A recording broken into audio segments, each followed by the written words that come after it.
The home computer market implodes. Atari announces the 7800, and console software dries up. These stories and many more on this episode of the Video Game Newsroom Time Machine. I've been waiting a long time for a chance to say this. Stop the presses. Requiescat in pace. Makes him crazy, man. What is a man? It's me, Mario. What a mess. Get over here! Please save me.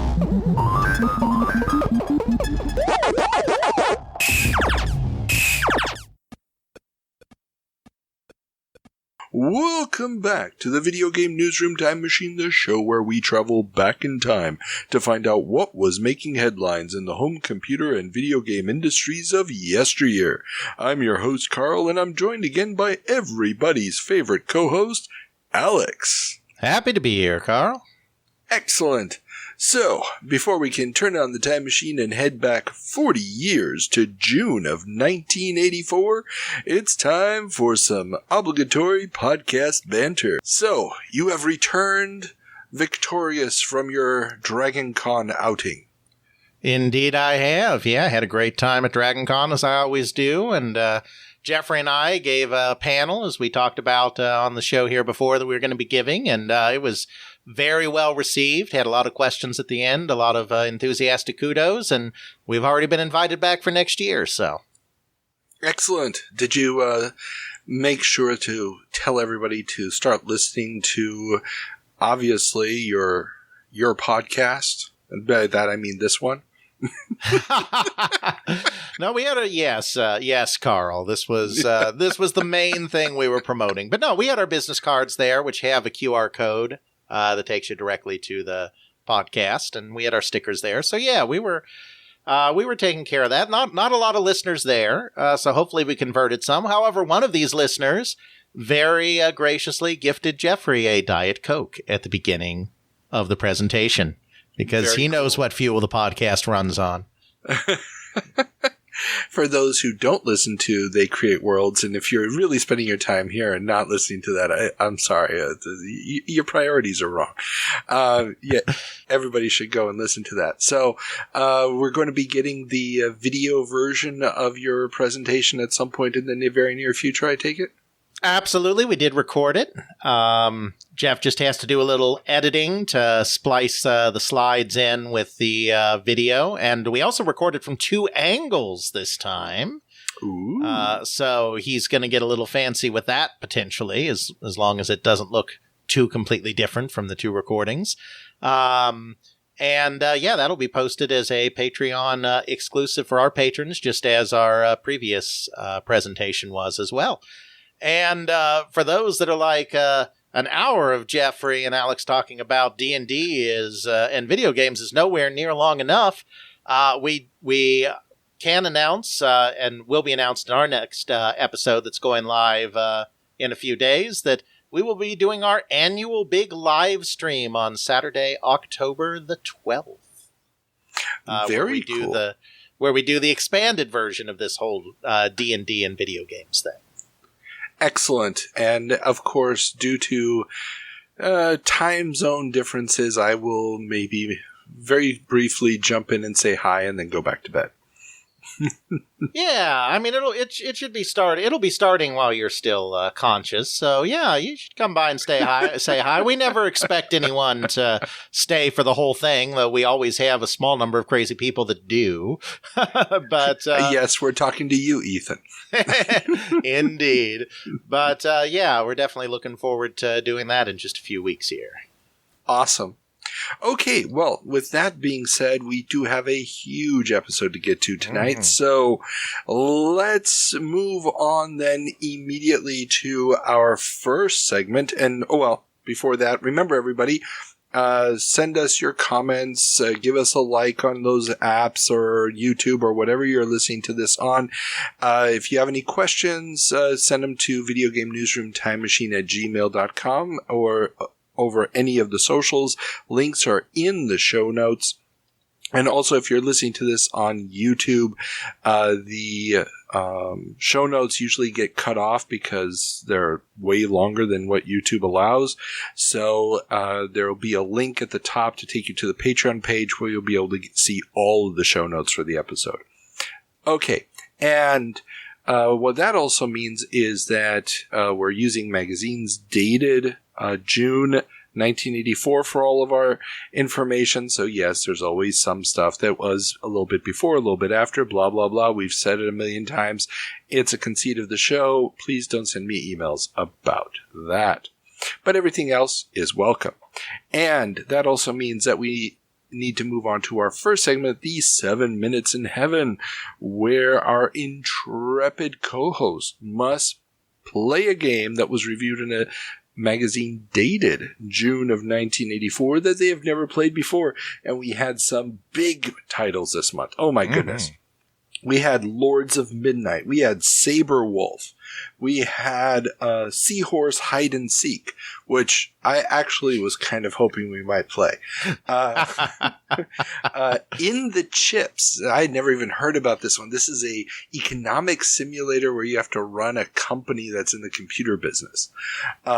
Solo Flight. Mig Alley Ace. I mean, here we're talking Microprose biggies. Cobra Command. The Adventures of Major Havoc. iRobot 3D graphics. Rocky on ColecoVision, which would have been a bit of a torture, but oh well.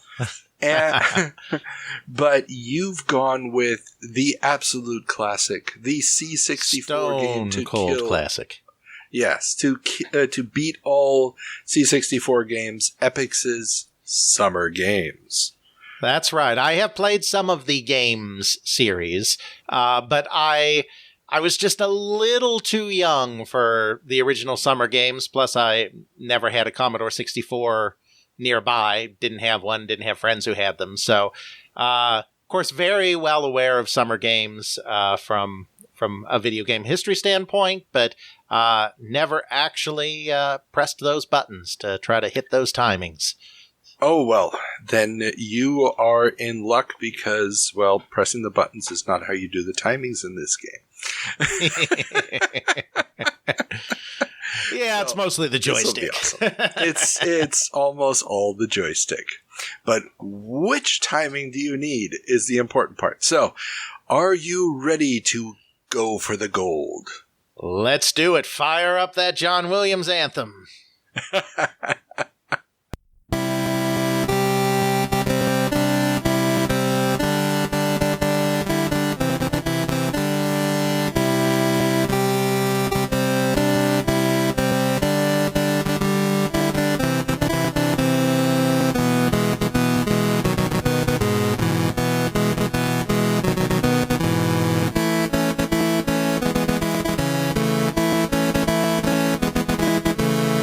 Welcome back, Alex, from your 7 Minutes in Heaven. So, for the uninitiated, how would you describe Summer Games based off of your 7 minutes with the game?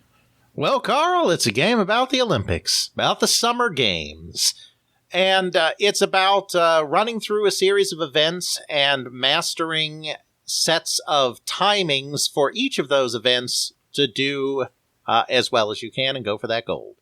Okay, and that sounds like a good place to begin. So, which events did you engage in? Well, as we discussed in the video, couldn't figure out a way to only do a one-player game, so I was playing 8 players, which limited the number of events we could get through, but we did the pole vault and we did the diving. Okay, and so from the pole vault, how high did you jump? Well, not high enough, Carl. Certainly not 4 meters, which is, I believe, where the introductory pole vaulting height is set. That can't be right. 40 meters? I don't know. Whatever it is, I didn't hit it. Okay, and so 40 meters, I think. Yeah, I think it was mainly first figuring out that you had to hit the button in order to make the pole begin to drop down. Which I think was the first hurdle. And then figuring out... No, this was the pole vaulting event. We did not get to the hurdles event, Carl. There's no hurdles in this one. Yeah. But that was a little track and field joke for the fans there. I know. And, yeah. I'm trying to, I got nothing for that. Sorry. So it was fun watching. Oh, and for those not in the know, patrons get to actually watch us comment on Alex's 7 minutes playing the game. So those video segments are up on the Patreon website. $1 a month, everybody. So you tried to do what a great bonus, watching a middle-aged white guy generally fail at old video games. You sure know how to get the monies, Carl. I know my audience. I know. They like watching people just like them. No. And to any female listeners out there, I'm sorry. Okay. Way to salvage that one, Carl. It's what I do. That's some good PR damage control there.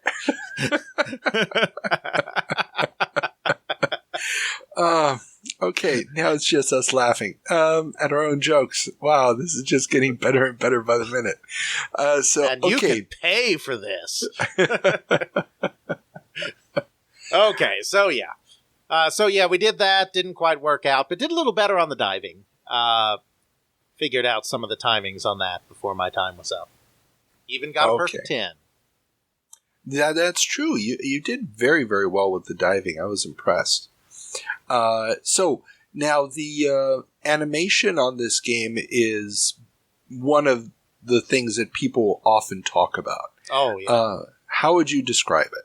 Oh, it's absolutely stellar for the time. Everything's very well animated, and it's not like they could just recycle the same sprite and the same animations for each event. Each event is very different, and the sprite sizes are often different between event and event. The perspectives are different in every event.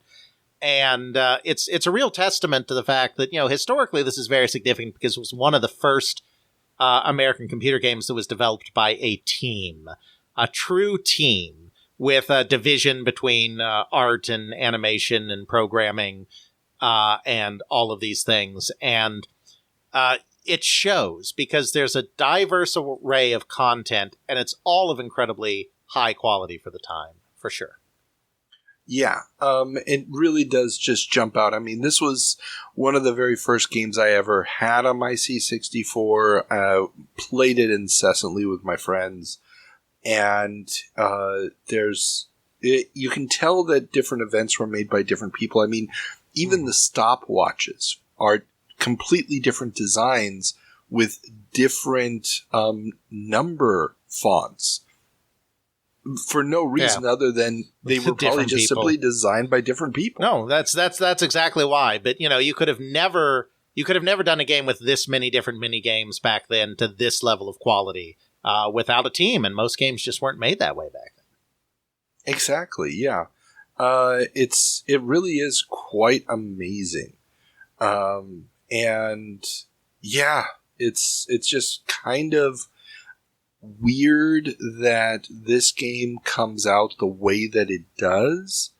But then again, it's also one of the first major computer-only action games, if you will. It's this new era of games when the 2600 design is gone. Now, granted, Scott Nelson, who worked on this, also worked on Sweat, that unreleased game for the 2600 add-on system. What was it called again? The Super something? Supercharger. Star Pass Supercharger. Yeah, so there's some DNA of that game flowing into this. But we're just now in an era when expectations are growing as to what you expect a game to look like, to function, and like you said in the video version, you need a graphic artist, you need a musician, you need different people with very different skill sets. Having the programmer try to do it all just isn't going to work anymore. Or even just having one programmer and one artist try to do it all. That's the other aspect of that, Yeah. And it also probably didn't hurt that this had to be out in time for the Olympics. So there's also Yes. a crush factor, whereas Decathlon from Activision is doing very much the same thing a year earlier. And, it doesn't really matter because you've got a whole year before the Olympics happen. Yeah, and I mean, these Olympics were huge in the United States in a way that the Olympics really had never been before because, they were back in the U.S. for the first time in a long time, but it wasn't only that. This was the Olympics, this is off topic, but I mean, this is the Olympics that basically saved the Olympics. They were unprofitable boondoggles, which is kind of happening to the Olympics again, but they were unprofitable boondoggles. They were disasters. And then Peter Uberoth came along heading that group that put on the LA Games and was like, we are going to make a profit on this thing by merchandising the hell out of it. So the excitement was at a fever pitch, both because it was a long-awaited return to the U.S., but also because it was marketed like you wouldn't believe. And the Olympics did, in fact, turn a profit that year. And it basically saved the Olympics, quite frankly. A lot of people credit that Olympics for saving the Olympics just because it was a financial boondoggle and there had been some flagging, interest as well in the Olympics. Well, and 4 years earlier, you'd had the U.S. boycott of the Olympics because of the Soviet Union's invasion of Afghanistan. And this time around, the Soviet Union did not go there. We'll be talking about that more later in the show. And so, I can imagine. And I remember this Olympics as a kid. I remember that eagle mascot character was everywhere. It's an eagle with a Uncle Sam hat, and he's carrying the torch. And it was just plush dolls, T-shirts. It was just nonstop. And, of course, that John Williams fanfare that was created for that Olympics remains kind of the, in American coverage, at least, remains the Olympic anthem, so to speak, to this day, even though it was they always write a new one for each Olympics, but that one has become just, so ubiquitous as well. Yeah, exactly. It's, it was a wonderfully orchestrated commercial event. And, well, we got one of the most influential games of the 80s out of it because Epix is going to make a lot of these. You don't say. There's quite a few of these coming down the pipeline that we will probably talk about for the next few years until we finally get tired of them. So, would you recommend this game to the modern player? Absolutely, I would. I think this is still a fun game, and it's a fun game to get together some buddies. Up to 8 players can compete together in a hot seat configuration. It's still fun. I would definitely recommend it to players today. Perfect. You heard it here first, everybody. Pick up some joysticks, call over some friends, and wait for those load times to kick in. Well, maybe use an emulator and fast forward through that part. But otherwise, yes. Yeah. Or an Easy Flash. Easy Flash cartridge will do the trick too. Absolutely. Okay. So, before we can turn on the time machine, we have one more stop. We need to check in with our good friend Ethan for a little segment we call the Department of Corrections. Hello, this is a prepaid collect call from the Department of Corrections. This call is subject to recording and monitoring. To accept charges, press 1. You may start the conversation now. Welcome back, Ethan. So, yes. Carl, you welcome me back, but I'm always here in 1984. You know what? There's a part of me that wishes I could live in 1984 too. But that's another issue entirely. Well, you are here, you are safe, you are protected. So long as you're not being a dissident, you will always be part of the system. Wow. We're still doing this bit, huh? Only 6 more months to go. Wow. Carl. Just accept the embrace of big government. Yeah. Hey, I work for big government, so it's all good. I know where. So do I, technically. But see, I know where my paycheck comes from. So let's find out what we got wrong in our May 1984 episode. Yes. And this time around, Alex is not here to respond to the Alex comment, so he will have to respond to it after.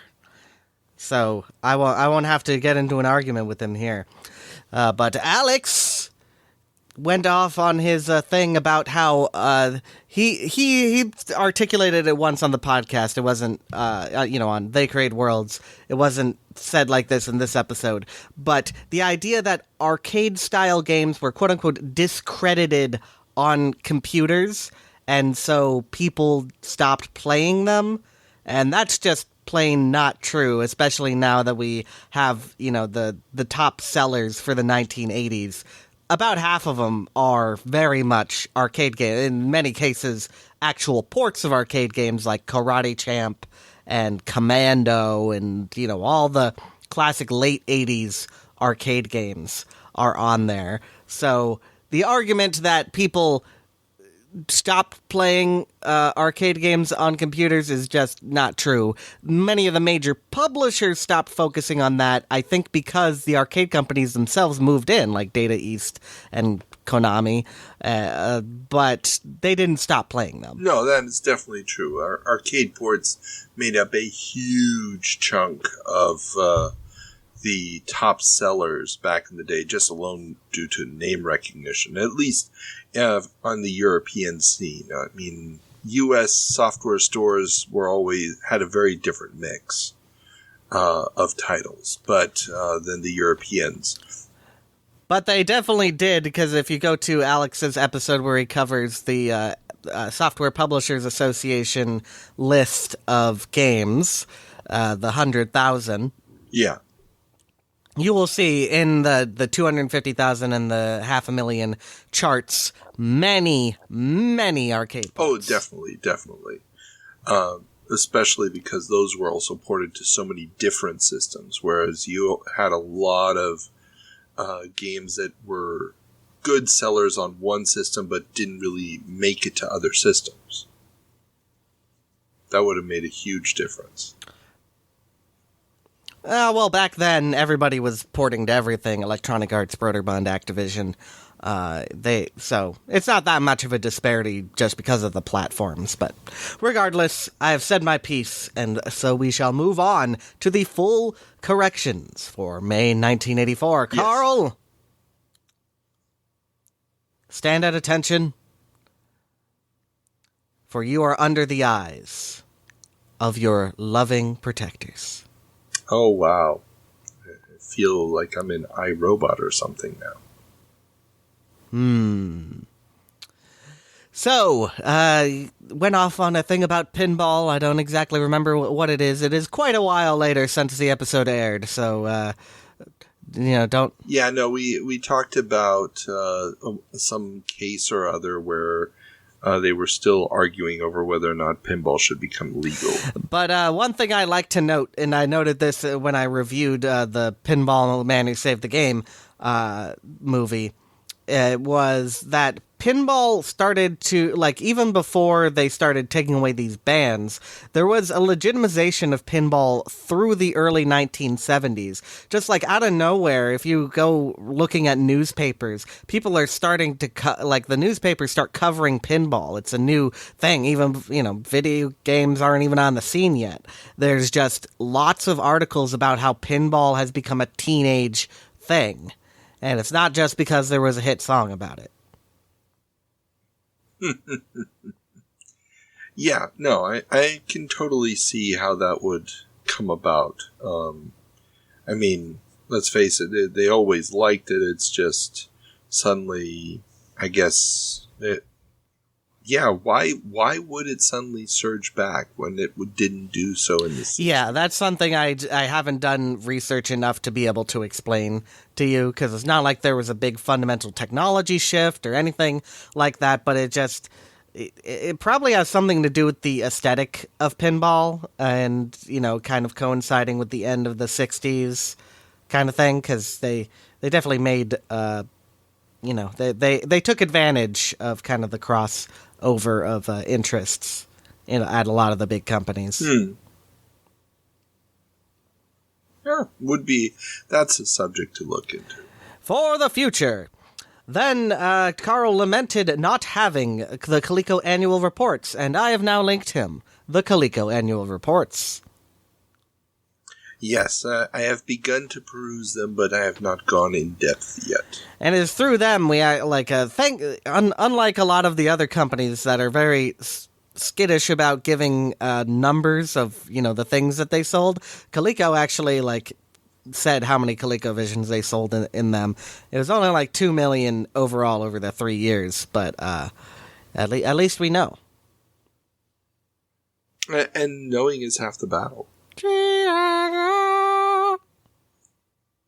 Do we also know how many atoms were sold? I think so, maybe. I honestly don't remember.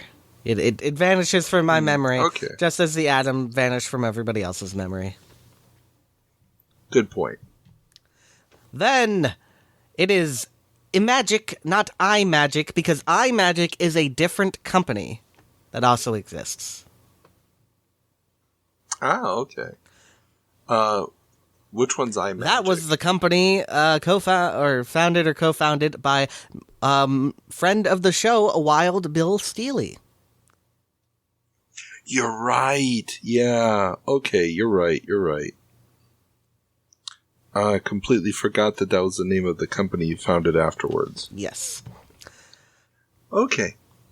Then, in discussion of the Magnavox patent lawsuits, for they will never disappear, you talked about perpetual licenses with Sanders, giving them repeated money, but we do know in many cases that they were not perpetual licenses; they were one-time payments, and then the companies were basically free and okay to do what they were doing. Like Konami did a one-time payment, which is in one of the court records. Okay. So they didn't have to pay anything based off of a percentage of what they had already produced. Well, what they already had produced at the time of the suit, but then afterwards, no. Okay, gotcha. Yeah, because I think the issue was that it was a one-time flat payment, so partially that they weren't going to have to pay a percentage of future incomes that from violations, but also that the amount that they were paying was not connected directly to any revenues that they had generated. Well, that's definitely not true, because they did, it's basically punitive stuff that they put into their agreements, and that definitely happened. Oh, okay. Cool. What else did I get wrong? Probably lots of things, but we will end it there for May 1984. We'll see you next time in May 1994. And Carl, do be a good boy. I always try. Ethan, as always, thank you for your service. Bye. Bye. Okay, then let's turn on the time machine and not head back 40 or even 50, but 70 years to June of 1954. And we don't have a sound effect for this one, but just looking at the top songs for June of 1954, we have the Chordettes with Mr. Sandman, or the Penguins with Earth Angel. And yeah, I just killed that. Got some Doris Day. Yeah, exactly. Yes. You got a better Earth voice. Angel. Exactly. So, put that in your ear, and let's hear that first headline. Indeed. Well, it seems that in 1954, Midak and Midsack premiered. On June 26th, 2 digital computers were revealed at the University of Michigan Willow Run Engineering Research Center, which was a closed facility primarily for military research. MIDAC, or Michigan Digital Automatic Computer, was shown off with both a dice game and tic-tac-toe, while MidSAC, the Michigan Digital Special Automatic Computer, was set up to play a real-time game of pool on a 13-inch fluorescent XY screen. Players could turn the cue 360 degrees, move the cue around the table, and re-rack the balls. According to William G. Brown, a research associate at the center, MidSAC is the world's fastest known computing device and calculates 25,000 calculations a second to determine the direction and speed every ball will travel in relation with 16 other balls and the cue ball. Well, it wasn't faster than Whirlwind, but, I mean, there were very few real-time computers at this time, and MidSAC was absolutely one of them. William Brown, who was quoted there, was also one of the creators of said pool game, which, for a brief period of time, we thought was the earliest real-time computer game. We now have... we've pushed it back even earlier now, but still very interesting and very early to have a game in real time. And one more fun fact about it is that there wasn't enough memory to also, or enough capability to also draw the pool table on the screen. So while all of the physics were accurate and the coordinates of the pockets were calculated and the balls would disappear if they went into a pocket, you actually had to draw the table on an overlay using a grease pencil. Yes. And the articles that I linked to, there's some interesting images of this. And I also found somebody has created a simulation of that program that you can actually play in a browser. Link is in the show notes below. And I actually had to go at it. It was quite interesting to see how that was controlled. But yeah, that idea that the table itself isn't on there because you can't process it is pretty insane. Yep, they even pioneered the old Magnavox Odyssey overlay thing. Well, now we know where Sanders and Associates got it. I mean, come on. Yeah, because they certainly saw this. Yeah, I mean, this didn't really influence anything, but it's still an interesting moment in time. Yeah, and it's also interesting that they invited the press in to see this thing in what was normally a closed military complex. We wouldn't have seen it otherwise. Exactly, and this computer was being created as part of a tracking system for tracking aircraft at an airport or through a radar system, that kind of thing. So they were like, well, what can we do that's kind of fun and interesting that highlights the computer's ability to track the progress of multiple objects at the same time? And so, they came up with this pool game. And we actually know a lot about this, thankfully, because the lawyers discovered it in the Magnavox patent lawsuits. And so Brown was deposed about the game as a potential piece of prior art. And we have that deposition of his. So we actually know a lot about the creation of the game because of that patent lawsuit. That's fascinating. And it is also interesting because the game is actually, it's running a lot more balls than, for example, Minnesota Fats pool on the Commodore 64 will do 30 years later. But that one did have a table. That one did have a table and colors. So, indeed. Okay, cool. So, enough of the 1950s. Now we're going to jump forward 20 years to June of 1974. 1974. You'll talk to the computer. After the eyes flash.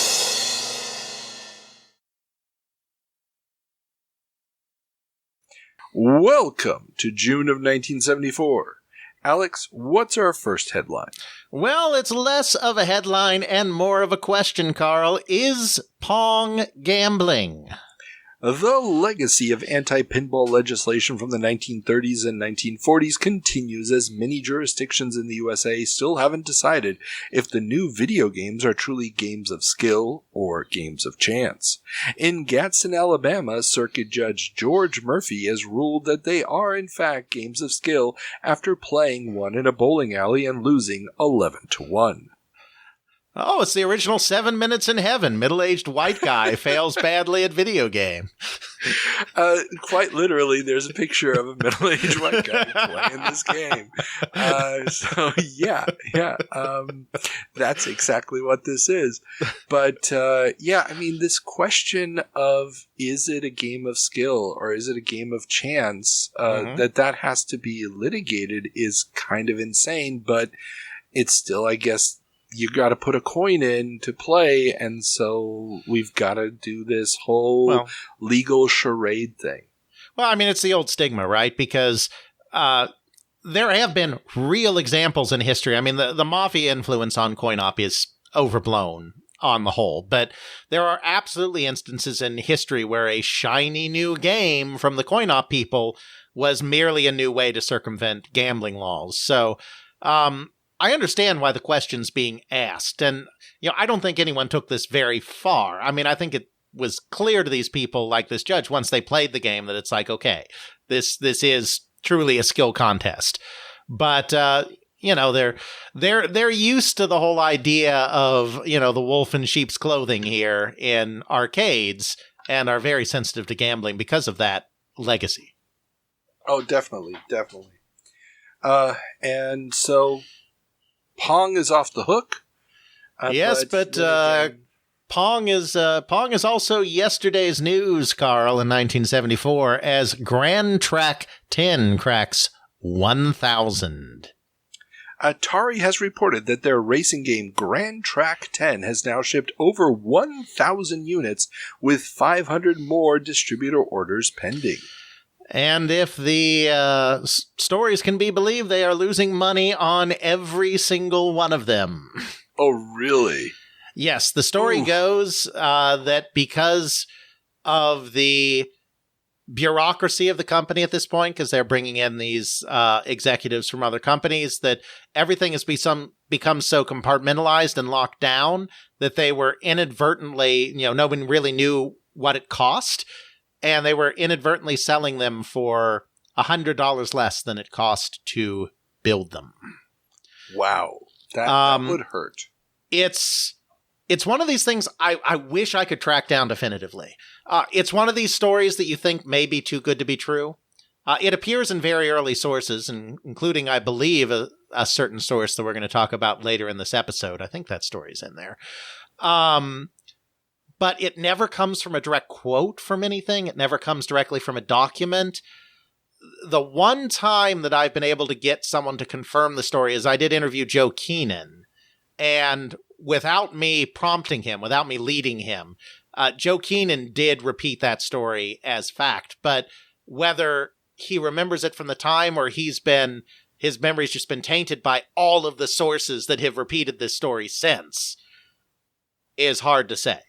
But I will say, regardless of whether the story is true or not, Atari does lose $500,000 in this fiscal year that covers this time period. So something was losing them money. Yeah. Well, I didn't include it here, but there is also a notice this month that they've opened up yet another one of their own arcades in a mall, their amusement centers.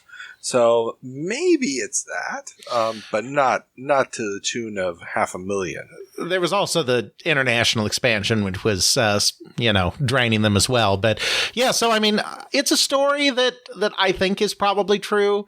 I don't think it just, but I wish I could get a smoking gun. I wish I could see a document, that, a memo that's like, hey guys, we've been, undercharging for this game, and this is a problem. I'd love to see that memo. Yeah, and all the reports, also in the Cashbox magazines this month, are all talking about how this thing is just making money hand over fist. It's like, even at a month in, it's like $50 a month. coming in. And they even quote what the game made at Andy Capp's, the famous Andy Capp's bar. Yeah. So yeah, it's kind of insane. This is like the hottest thing in the world. And as an aside, because Grand Track 10, video game version of a racing game, blah, blah, blah, Chicago Coin is shipping its new electromechanical game, Speed Shift. And this pure electromechanical, it's, going up against Grand Track 10. And it points out in the ads that the game is 100% electromechanical, making it easy to repair, something it believes is important for operators. Yeah, and of course it's laughable to think of an electromechanical game being easier to repair than a solid-state game, because it's really not. However, there are two things here. First of all, the original Grand Track was pretty shoddily built. So they were having lots of problems, not because they were solid-state games, but because Atari just done screwed up. And then, of course, the other thing is that you've still got all the old hands. All the service techs are the old people that have been servicing these things for 20, 30, 40 years. And so even though these electromechanical games break down all the time, they understand the technology. And these people don't necessarily understand the solid-state technology yet. So it's easier for them to repair because they know it. Not because it is objectively easier to repair. Oh, definitely. Definitely. And this thing, it's got all these bells and whistles. It's got lights everywhere. It's got different sound effects. I even found a video of one of these units working. And and there's a little kid playing, and you can tell as soon as the game is over, he just gets up. He walks away. It's like there's no meat on this bone. It's literally just a toy car moving turning on its own axis left and right, and then you're supposed to pretend that it's moving down the road or something. It's just the time has passed. It absolutely has, because video games are definitely the new hotness, and it is showing in many ways as U.S. coin-op exports boom. 1973 saw U.S. exports of both used and new coin-op equipment jump from $23 million in 1972 to $77 million. This massive increase, while influenced by the strong inflation in the era, is, according to Cashbox magazine, due in no small part to the advent of the video game and its vast popularity overseas, especially in Europe and Japan, and is, quote, testimony to the engineering, manufacturing, and sales expertise of American coin people. American-made equipment has traditionally held sway overseas, but never as gloriously as it does today. Yes, indeed. See if you're saying that in 10 years in relation to the Japanese. But, exactly. Clearly, the video game has reinvigorated this industry. There was some reinvigoration already going on with, the electromechanical stuff and the early solid state stuff like the quiz games in the late 60s. But, the video games have pushed that to a whole new level. And, there's going to be some ups and downs here. 73 was the boom year. 74 isn't going to be quite as rosy. But, on the whole, there is something new and exciting happening, and the world is taking notice. Oh, definitely. And not just the world, Carl, but the Museum of Record in the United States as Smithsonian displays coin-op machines. The Smithsonian National Air and Space Museum in Washington, D.C. has set up several coin-op machines that attempt to simulate flight, including Bally's Space Flight and Target Zero, and Stunt Flyer and Flying Saucers from Midway. Yep, not video games in this case, but part of that kind of broader electromechanical renaissance that kind of preceded the advent of the video game and was generating more excitement. Surprised they didn't put one of the lunar landing games in there. Obviously not the famous Atari Lunar Lander from 79, but there had been some, Lunar Lander coin-ops as well. It's interesting. I don't know exactly what their criteria was. Maybe it was just whatever they could get their hands on. I was going to say, they probably called a local distributor and were like, what games do you have that simulate flying? Exactly. It's not like their current connection to video games, which is basically Dragon's Lair, which is sitting in the Smithsonian, but not in the Space and Flight Smithsonian. Yeah. But, it's, I thought it was a fun little anecdote. Funniest thing, because, they are trying to do a little more with video games. They were trying to before the pandemic. That's part of the oral history project that I was a part of. But the American History Museum, had a poster about that, included various video game things, one of which was the Game Boy. And yes, I know the Game Boy was obviously popular in the United States, but this is the American History Museum. Yeah. Publicizing the Game Boy, produit de Japon. I mean, the Atari Lynx was right there.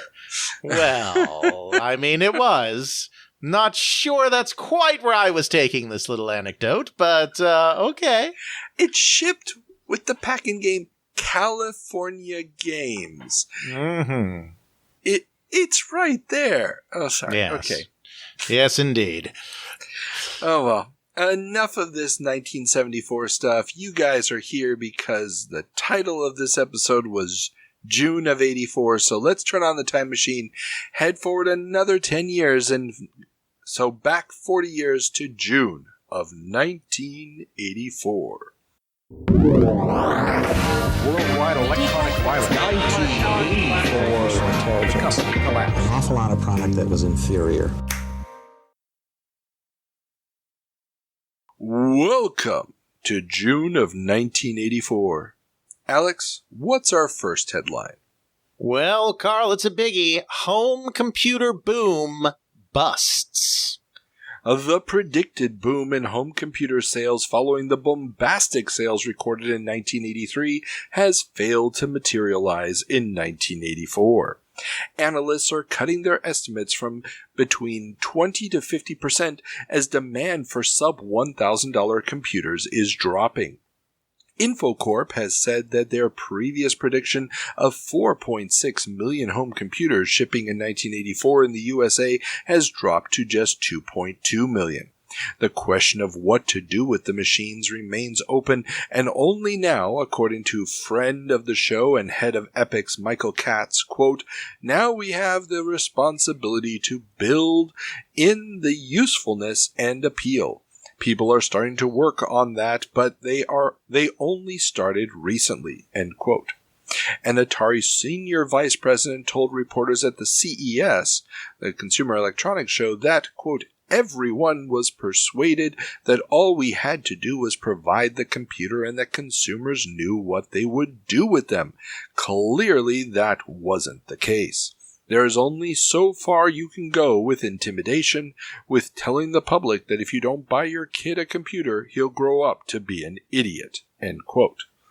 An official for Sears, Roebuck & Company, which sells both home and personal computers, said, quote, people have discovered that you can balance a checkbook by hand much faster than you can enter all that information in a computer. No one has really stressed education or made the benefits of word processing clear, end quote. Some analysts claim that the initial surge in sales came from enthusiasts who wanted to play with the machines, but now a more demanding consumer has emerged. Arnold Greenberg, president of Coleco Industries, said, quote, now the consumer is much more sophisticated, end quote. The Atom was intended as a first-time user's machine, Arnold thinks, quote, we are still convinced we had the right idea and that consumers will come to see how useful it can be, end quote.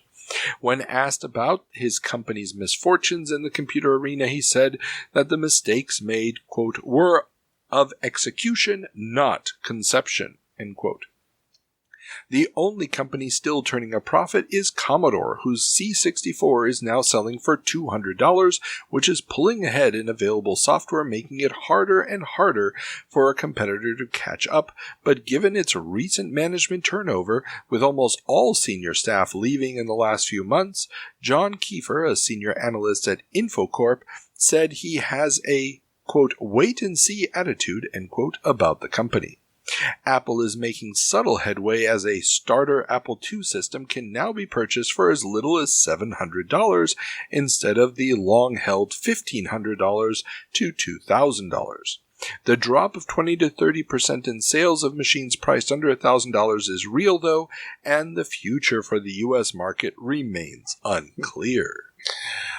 I tell you, I really think that Atari Senior VP should have had the quote of the month. I just love that, where he's like, there is only so far you can go with intimidation, with telling the public that if you don't buy your kid a computer, he'll grow up to be an idiot. I just love that. And a not so subtle dig at the people across the aisle there at Commodore. Oh yeah. Commodore was totally pushing that line. Yeah. So quite successfully, I might add. No, but this is exactly the thing. Hardware companies were so effective at building hype around the idea of a computer that for the longest time the public did not realize the emperor had no clothes. And then finally, once everyone had a computer, they were like, what do we do with this now? Because the software had not kept up. The software sophistication had not kept up with the hardware proliferation. Well, and it was hard to keep up because, well, there were so many platforms and it was changing so fast. Well, exactly. And what we're going to now see, and you've talked about this on episodes before and I've talked about it, now that we're going to consolidate around two machines in the US, the Apple II and the Commodore 64, we're going to suddenly get programs like Print Shop. We're going to get Newsroom. We're going to have applications that actually make sense for an everyday person, that you're actually going to be able to do something with, and they're going to provide usefulness to these very basic computers. I mean, there's no other way to put it. But that software has yet to be created. It wasn't conceived because these companies were not thinking of what you're going to do with it. No, absolutely right. I gotta say though, Carl, as much as I admire anonymous Atari Senior VP for that quote, I imagine that by the time of this report, he did not have a job anymore, as Atari HQ gets mass layoffs. Atari Incorporated's Sunnyvale headquarters will be the next hit with mass layoffs. 800 to 1,000, nearly half of the headquarters staff is to get the axe. Sales and R&D will be the hardest hit. Atari is also withdrawing from a joint manufacturing venture in Hong Kong with Wong Electronics, which is 51% owned by Atari, ending Wong's manufacturing of the 800XL computer. Atari has also all but closed down its Sunnyvale research lab. Software projects under development have been slashed from 16 to 7. Rumors persist that Warner is trying to sell its home computer division to NV Philips for use in a hybrid system using Philips' video disc player. Atari said this was part of a move to consolidate operations in Taiwan. I mean, the Wong part is, from what little there is in business is fun, it sounds like that relationship was kind of weird, and I think Atari did want to get out of it. So I don't think that part's a lie. Obviously, the rest of it is about the continuing collapse of every Atari product line in this time period. Oh, yeah. I mean, they're just hemorrhaging too much cash. There's no way to go about. We're going to hear more about the Philips thing in another story later on. But Atari just cannot stop bleeding at this point. No, and I know I've said this before, but I'll say it again. I've interviewed James Morgan, and he said that he's not a hatchet man, and he was really trying to only lay off as many people as needed to get the company through, rather than just taking it to the ground and starting over. And he said in hindsight, obviously that was a mistake, because every time he thought he hit the bottom, it just started this vicious cycle.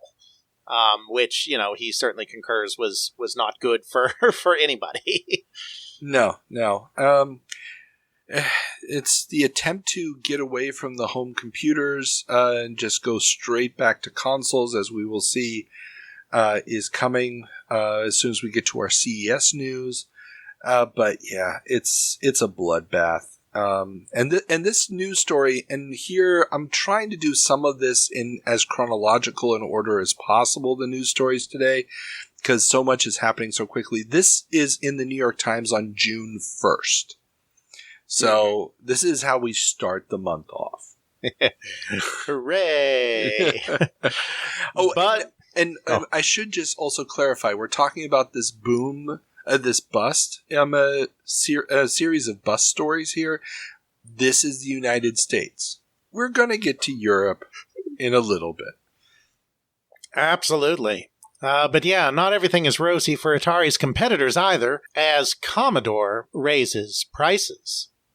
Commodore has announced that they will raise the prices of all their products by about 10%, including for the C64, the 1541 disk drive, and various software products. Yes, because we may recall that the final act of the Jack Tramel savage destruction piece by piece of destroying Texas Instruments was after he had cut the price of the computer to the bone, he started cutting the price of the peripherals to the bone to kick the last leg out from under TI. And Commodore sans Jack is realizing that maybe this revenge wasn't all it was cracked up to be. And also, let's face it, at this point, there's really no competitor left at the low end in the U.S. I mean, so now you can there's the raise Atom this price a bit. There's the Atom, Carl. Like there's I said, there's no competitor left at this point. Now there is a quote from one of the UK weeklies this month, where a representative of Commodore Europe is telling people, you know what, if you were hoping prices would keep going down and putting off the purchase of a computer, don't. The price war is over. Yes. And in many ways, the price war is over because that $200 price tag for the C64 is going to be there throughout the rest of the decade, pretty much. Mm-hmm. And, of course, other news coming out of Commodore is that top Commodore execs go to Tramel. Tramel Technologies Limited, no I in Tramel, the newly founded company of Commodore co-founder Jack Tramel, I in Tramel, has been picking up a lot of former Commodore execs. Commodore is undeterred, though, with new CEO Marshall Smith claiming that Commodore's edge comes from its vertical integration. When asked if Commodore would introduce its European exclusive business machines to the U.S., he stated that Commodore lacks the dealer network necessary for such a move. Quote, "Building up a network is hard, but not impossible," end quote. Yeah. Because, of course, I mean, I realize that at this time they are still the gold standard in Europe, so I understand why European outlets would be asking that question, because particularly in Germany, they're doing really well in the business scene. But, there's this little company called IBM. You may have heard of them. Don't think there's a lot of space for Commodore in the American business sector. Well, there's that. Plus, we cannot underestimate how much damage Jack did to the Commodore's relationship to the specialty computer stores by taking that VIC-20 and then suddenly dumping it into Kmart at rock bottom prices. Burned all the bridges with those specialty computer stores where you would be able to sell a business machine. Absolutely. I mean, let's face it, the Apple II is still being sold as a business machine. In specialty dealerships. There's no reason why these higher-end Commodore business machines couldn't compete if they could just get into a store where knowledgeable people would be able to sell them to people, to someone. It's just they don't trust Commodore. They're not going to give Commodore the time of day. It's just over. Yeah, absolutely. Meanwhile, across the Atlantic, Philips announces new division. On April 5th, Philips announced the founding of its new Philips Data Systems division, which will be responsible for developing, quote, interactive home systems, end quote. The goal is to combine Philips's existing consumer communication computer and component activities to create consumer devices for the home. Ooh, this sounds exciting. Tell me more. This is an idea that could take the world by storm. So, if you were wondering if this is the beginning of CDI, yes, this is the beginning of CDI. I mean, the idea makes perfect sense in light of the fact that everybody is still talking, and we don't talk about it much here on the episodes because there's no real news, but everybody is still excited about Laserdisc.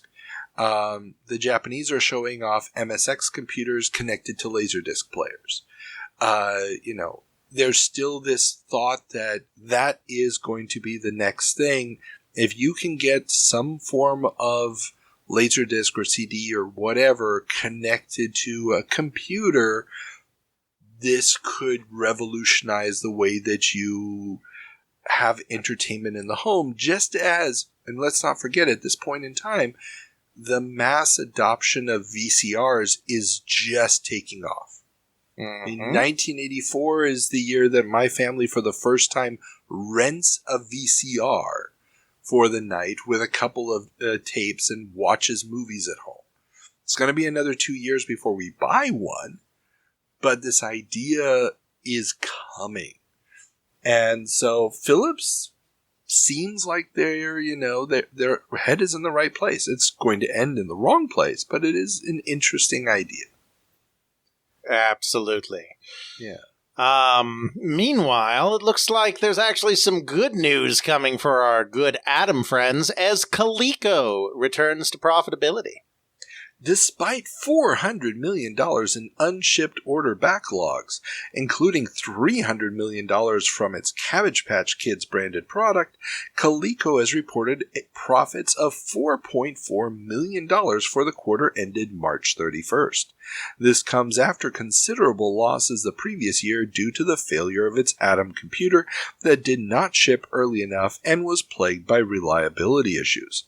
According to Coleco president Arnold Greenberg, those issues are in the past, and the shift by consumers away from the $100 computers that left them unimpressed and to $500 to $1,000 machines, the category in which Atom is, in Greenberg's words, quote, a positive confirmation of Coleco's marketing strategy for the Atom, end quote. Coleco will continue to support the Atom, expanding its current newspaper and radio advertising and an intensive TV campaign beginning in mid-August with the theme, quote, the 1984 Atom is ready, end quote. I mean, obviously there's a lot of hilarity there, but the one beautiful piece of spin there that I think is great is like, they've turned away from the $100 computers and are going to the $500 to $1,000 machines, so we're well positioned. It's like, you're an all-in-one setup. You're in the $500 and $1,000 range because you have a shitty printer attached with it. You are one of these $100 crappy computers.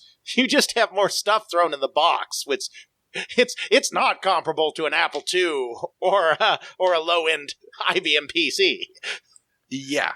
It is. It's still a crappy system. The fact that they haven't just dumped it yet. The fact that they're continuing on is just, I don't understand what's going on inside of Coleco at this point. It makes no sense to keep going with this product when you've got Cabbage Patch right there. Exactly. And yeah, I mean, it's the return of traditional toys that's going on right now, a theme that we're going to see a few times in these headlines here. Cabbage Patch is on fire. And it's incredible, I mean, with Cabbage Patch being so huge, they can only turn a $4.4 million quarterly profit because the electronics are still such an albatross on the bottom line. Exactly. I mean, they got $300 million worth of backlog orders that they haven't fulfilled just in Cabbage Patch. Yeah. Can you? I mean, I would shut everything down. I shoehorn Cabbage Patch production into the Atom production line, whatever it takes. Yeah. But no, they're going to keep pushing this for no reason whatsoever. Indeed. You better watch what happens, because, I hear that most companies that push electronics they shouldn't in this time period end up being bought by Hasbro. Which, of course, Coleco stuff will eventually be bought by Hasbro. And this very month, Hasbro buys Milton Bradley. Vectrex maker and board game powerhouse Milton Bradley will be acquired by toy maker Hasbro in a two-step transaction valued at $354 million that would include both cash stock purchases at share swaps.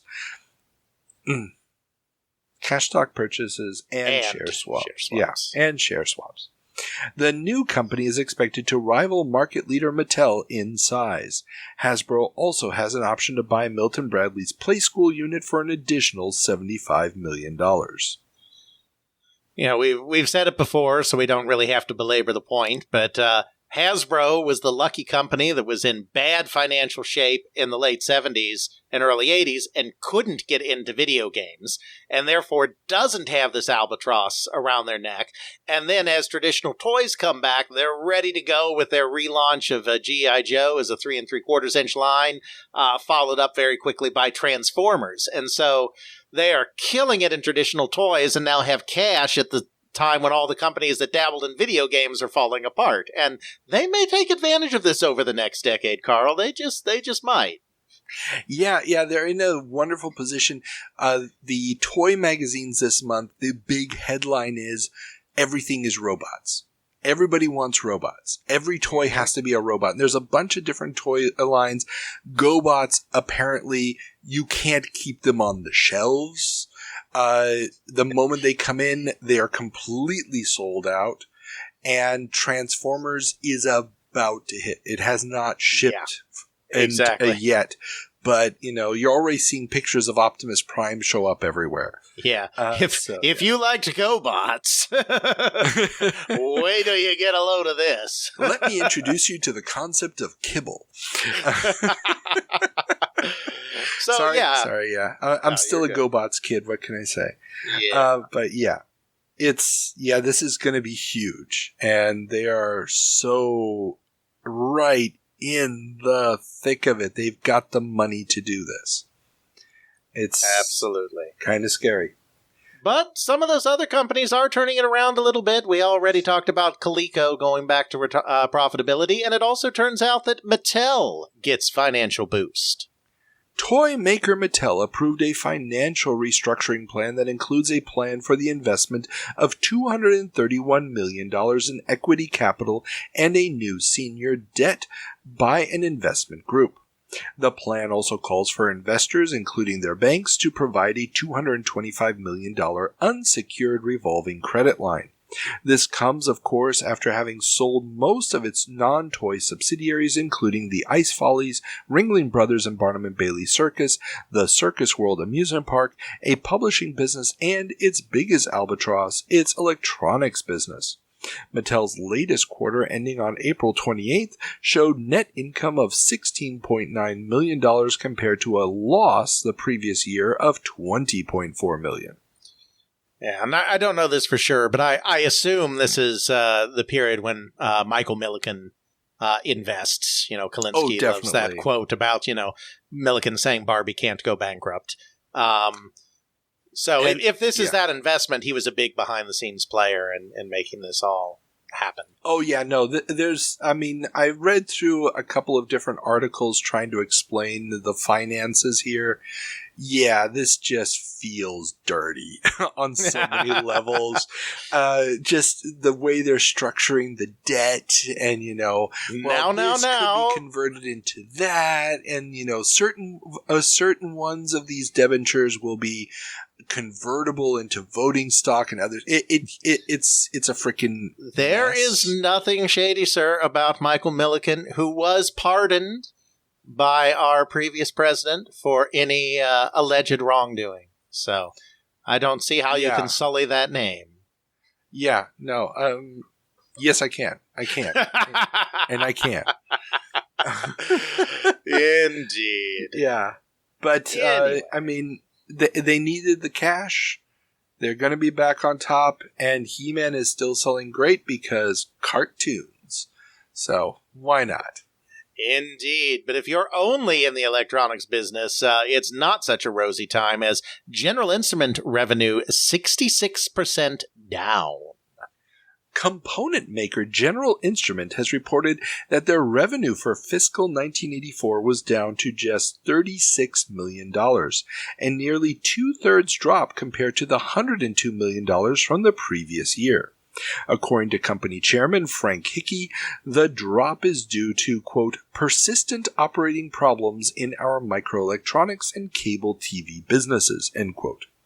The microelectronics part of that equation was hurt by dramatic reduction in demand for circuits for video games and home computers. Yes, obviously not only did GI provide the chips for the Intellivision game console, but they were also a big player in the ROM chip business, for video games, for video game cartridges. So, yeah, that's going to leave a mark. Oh, yeah, definitely. And they were probably also left holding a bunch of unpaid bills from companies that basically ordered components for cartridges and then just could never pay the bill. I mean, especially the cartridges. I mean, I don't know how many unpaid bills are going to be left over from something like Mattel Electronics, but the cartridge makers are definitely going to be not paying those bills ever. Absolutely. And continuing with this theme, more hardware companies fail.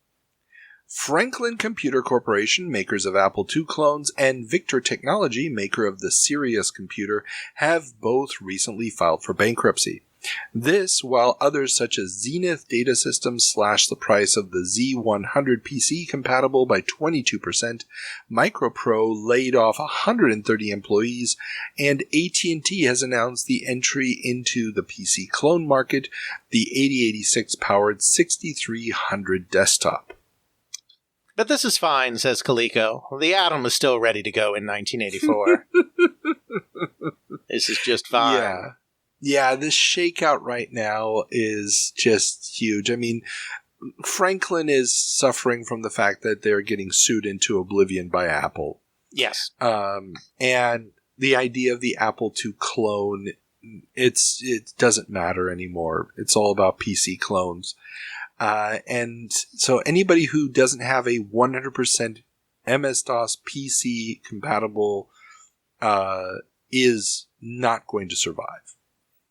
They're just going to fall by the wayside. A lot of these early clone makers were not 100% compatible, and the machines just are not going to survive. Absolutely. Yeah. And that's not the only stuff failing, as more software companies fail. The software market shakeup is finally following the hardware market shakeup. UK publisher Camel Software has called in the receivers. Isn't that Carnell? Isn't that? Oh, you're right, Carnell. You're right. Yeah. Oh. UK publisher Carnell Software has called in the receivers. Their latest game, Wrath of Magra, didn't turn the numbers they needed to make ends meet, unfortunately. I mean, why ever not with a name like that? So yeah. So no, there is a moment here going on in the British market. We go to great pains always to talk about how the great video game industry crash that people talk about was North American, and it was the console market. But there were other crashes going on at the same time. And actually one that was happening in this period was a crash in the UK software market. And it was a kind of similar thing where there was not enough product to meet demand in 82, and so companies overordered in 1983 and then couldn't sell it all. And you still have mostly mom and pop businesses in the UK, these really small publishers, and that whole ecosystem is in the process of falling apart right now. Obviously, the larger British computer ecosystem keeps going, and it doesn't slow down the overall growth of computer hardware or software in the UK. But there's a lot of small companies that fail in this time period in the United Kingdom. Oh, definitely. And I mean, Carnell is basically just two guys. Yeah. For better or for worse, it's two guys. But it's, like you said, it's a great example of this. If you're too small, you're not going to make it, especially as the software business, which 2 or 3 years earlier had been almost exclusively mail order in England, is now all about W.H. Smith style locations, these franchise operations, franchise retailers, and you're either shipping enough product to be in all the stores and competing with hundreds of other games on the shelf, or you're not there at all. Exactly. And, this informs our next story very much as well, which is Argus buys Quicksilva. Argus Press Software, the newly created subsidiary of UK publishing giant Argus Group, has purchased game developer Quicksilva in a multi-million-pound deal. Quicksilva's two founders, Nick Lambert and John Hollis, who owned 80% of the stock, have now left the company, but Quicksilva will retain the first option on their future programs. Right, because, this is the same kind of thing. Quicksilva was one of the very first and one of the very first successful publishers, but it was in this earlier period. It was these two guys in mail order, and now what are they being bought by? Part of the Argus Group, a publishing giant. Why? Because they already have the distribution networks into the stores that are now starting to sell computer games, these high street shops. And also, we can't forget, we talked about this earlier this year, Quicksilva has also opened up a U.S. subsidiary. Mm-hmm. So they are already they have a foothold in the U.S. They're running ads in the U.S. For Argus, this is like, okay, we're buying a ready-made infrastructure. Mm-hmm. Now, absolutely. They're not going to stay for very long in the business, really, but hey, at least they're there. Indeed. Now, this next one's a fun one. Gillette buys into Datasoft. The Gillette Company, best known for their shaving razors, has purchased a 40% equity stake in Datasoft, makers of hits like Dallas Quest and Bruce Lee. Gillette has an option to buy the remaining 60% over the next 4 years. So do you think some marketing executive got confused when he read Business Week and read a bunch of articles about how video games are the razor and razor blade business? Which, of course, is the Gillette model. Selling razors. You really get the feeling that, it's just as we thought that the conglomerate concept of businesses, where a company is going to own 1,000 different businesses that are completely unrelated, suddenly was dying, and now it might be coming back, I guess. It's kind of weird. I don't know what the thought process is here. I also don't think Gillette actually acts on their option here. Yeah, I don't believe so. No. But, the fact that they did this is kind of weird. Yeah, I don't understand this one because as far as I know, I'm not an expert on Gillette's history, but as far as I know, they were not a classic conglomerate. It's not like, people make fun, people like to make fun of General Mills and Quaker Oats, or especially Quaker Oats getting into video games. But it's like, Quaker Oats was a conglomerate. Yes, they were a cereal company, but they also owned Fisher-Price. So, you understand Quaker Oats getting into video games in that context, but I don't think Gillette was broadly diversified in that way. I don't understand this at all. It makes no sense. It makes sense when the book publishers get in because of the distribution channels. It makes sense when diversified conglomerates like Quaker Oats get in because they have similar businesses, but Gillette, I don't understand. Yeah. It is weird, but who knows? Maybe it was okay. Here I just pulled up the Wikipedia entry.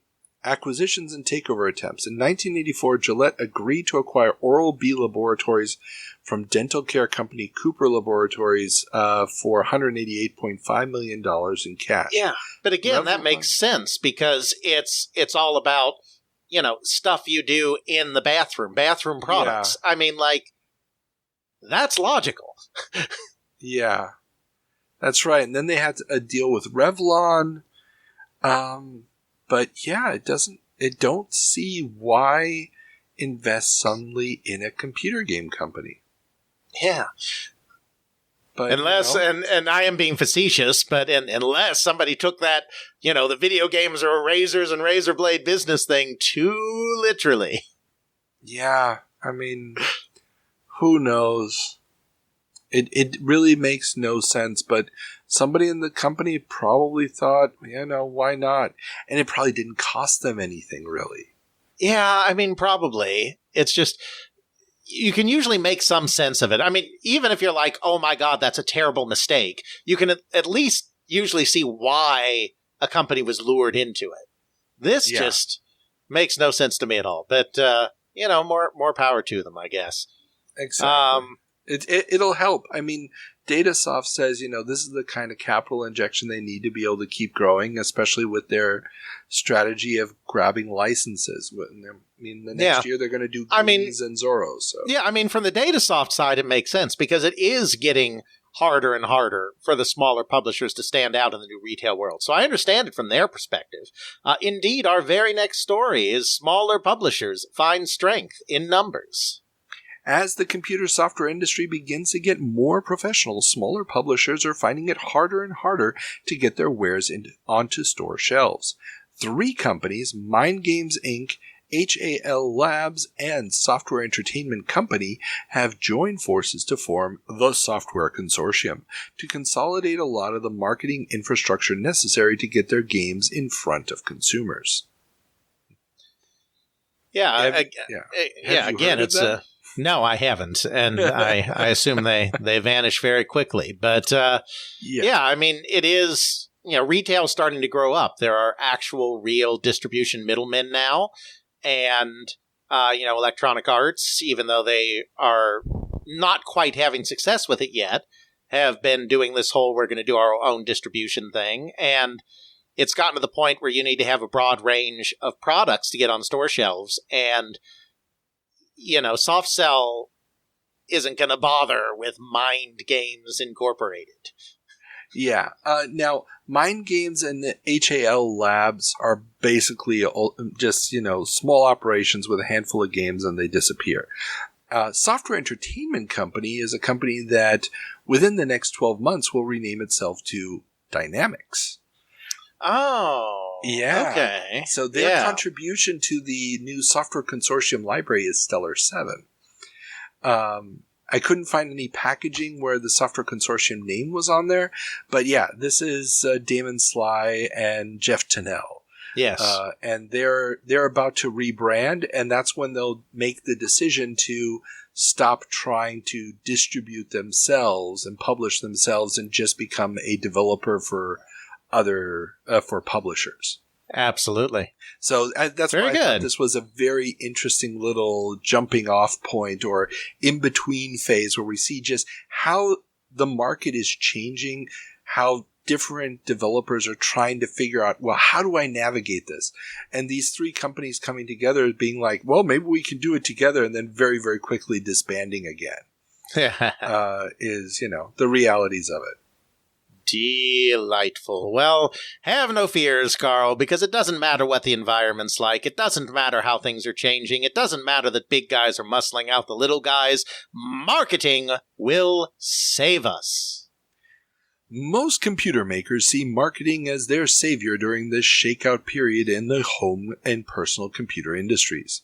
Apple spent $2 million on its launch party for the Apple IIc alone, while the ad campaign for the Macintosh is budgeted at a whopping $15 million, and the overall TV ad budget for Apple for 1984 is $50 million. IBM is close behind with $40 million planned for its PC Junior ads. Hewlett-Packard plans to spend $10 million on commercials for its new portable PC.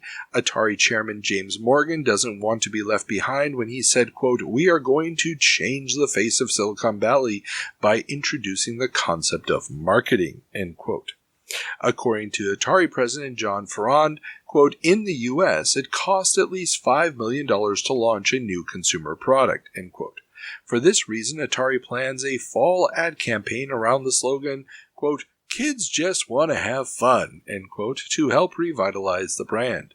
The only company not jumping on the bandwagon, according to the Financial Times, is the home computer market leader, Commodore, whose ad budget for fiscal 1984 was a total of $63 million. In 1985, they plan on reducing that budget as a percentage of sales slightly. Steven Greenberg, Commodore's PR and advertising consultant, said, quote, "Other personal computer companies may believe that this is a marketing-driven business, but we believe that prices and the physical features of the product are more important," end quote. Oh, when the schooling day is done, oh, kids just want to have fun.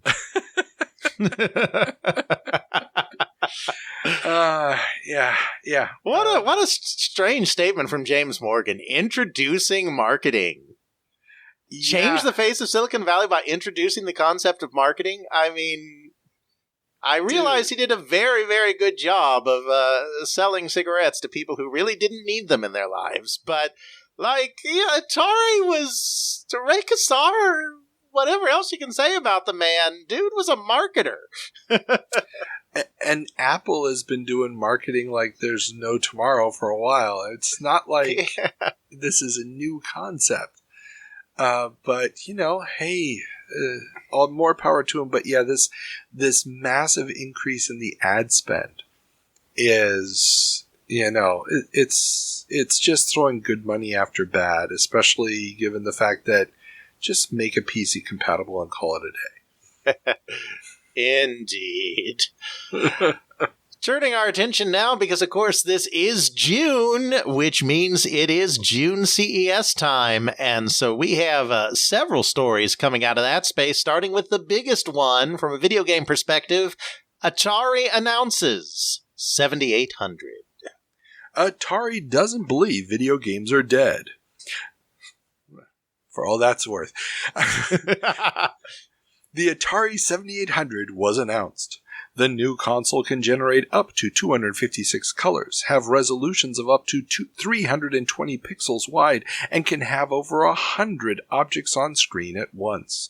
The 7800 is also backward compatible with the 2600 out of the box, and will include Pole Position 2 as a pack-in game. But future versions of the console, according to Atari, will include the game as a built-in ROM chip. All existing 2600 controllers will work with the new system, and for the system's launch in July and shortly thereafter, a series of familiar games will be available, including Ball Blazer, Rescue on Fractalus, 3D Asteroids, Ms. Pac-Man with all intermissions, Xevious, Robotron 2084, Dig Dug Joust, and Centipede. Galaga, Food Fight, and a new game, Desert Falcon, are also planned.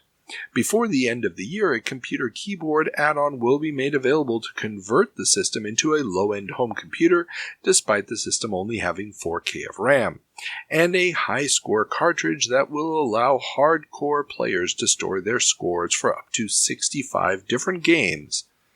The 7800 is expected to retail for $150 and includes 2 of the newly designed Pro-Line controllers. And the collective response to this announcement from everybody who covers CES, electronics, computers, video games is, are you effing crazy, Atari? Yeah, I mean, we've got the 5200, which is literally dying on the vine. There's no new software coming out for the last couple months. And it has those terrible controllers, and people just spend a bunch of money on that system. I think Michael Katz, again, friend of the show, put it best. He said about the system, quote, "It seems like a giant step backward. The Atari 7800 is like ColecoVision revisited only 2 years later. End quote. And he's not wrong. On the other hand, in less than 2 years, or not, in about 2 years, I mean, it will be his job to hawk this very same system. That's true. Although he will take much greater pride in hawking the 2600 because the fun will be back. Indeed. Yeah, no, I mean, I can understand the desire to do this. I mean, this is really what they should have done in the first place. And there's a variety of reasons that they didn't that we won't have to get into here. But this is kind of course correcting for the mistake of the 5200. The problem is it's kind of too late to course correct. But I can also understand why Morgan took this route because they have been effectively pushed out of the home computer space. And if they're not going to be able to compete effectively there, then they have to try to go back to their roots. I mean, it's a desperation play, but it's understandable under the circumstances because the computer line is just, is just not doing much at this point. No. But at the same time, there's nothing he can do on the hardware side that is going to be attractive enough to bring players back. No, absolutely not. And especially since you don't have the, continuing coin-op hits coming out that people want to play in the home. So, I mean, what do they have to offer? I mean, well, Xevious again, well, some of these games are newer, but... No, most of them are old crap. Rescue on Fractalus and Ball Blazer, they just announced these for the Atari 8-bit. Yeah. I mean, it's already out on a computer system that you can probably pick up a used one for $150 or less.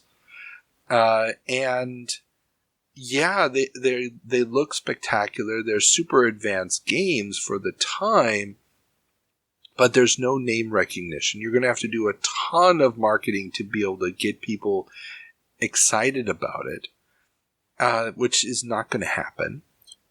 Though I will say though, Atari 7800 Galaga is best Galaga.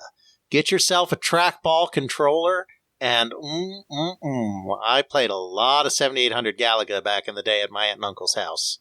Oh, really? Okay. Oh, yeah. That actually does sound fun.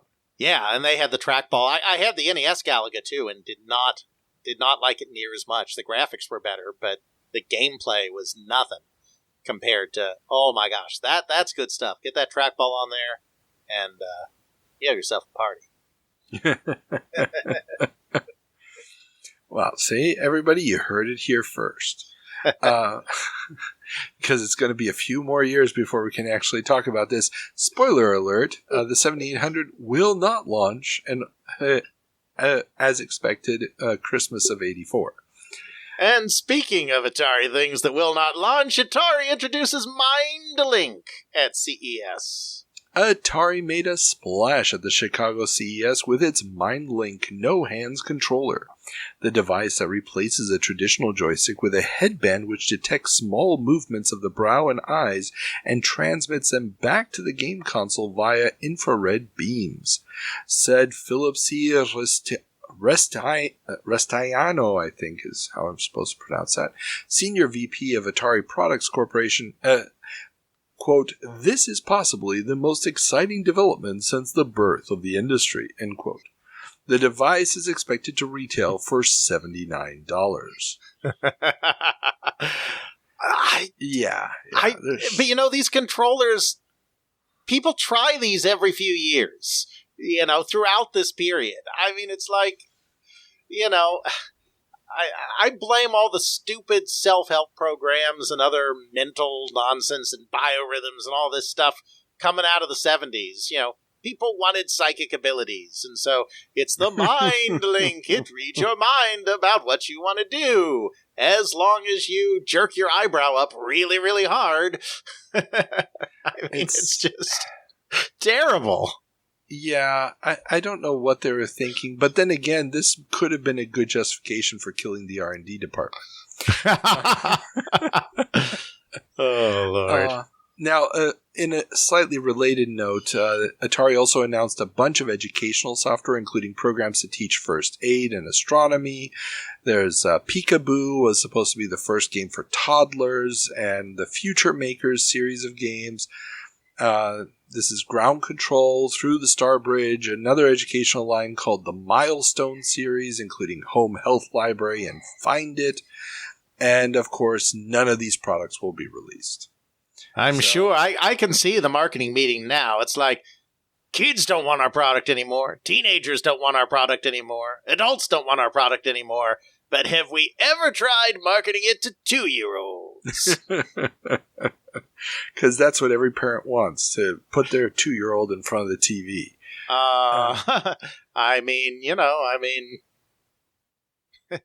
or a tablet these days. A tablet, yeah. Good point. No, yeah. but no, not in this time period. No, though, not with this technology. You need something both flashy like a modern LCD screen and intuitive like a touch screen. It's not going to work with this day and age. Yeah, they're grabbing at straws. They truly are. But don't worry, guys. If none of that works out, Atari announces more expensive computer for Q4. I mean, Greenberg said, people don't want the cheap computers anymore. They want to spend more for the same thing. Yeah, Exactly. Atari announced a new 64K computer with built-in modem and disk drive that would retail for about $800 at the CES. While the machine was not exhibited publicly, Atari seems to be learning from past mistakes and was showing it to third-party software makers to allow them to design programs for it before its release. Yeah. Yeah, exactly. Yeah. Now, what exactly this machine is and what does it consist of? Well, as far as I can tell, this was the 1450 XLD system. Right, that would make sense. There's a link to it down in the show notes. And yeah, basically it's another rehash of the 2600 of the Atari 8-bit tech. Just in a slightly more souped up box, and it's no real leap forward is the problem.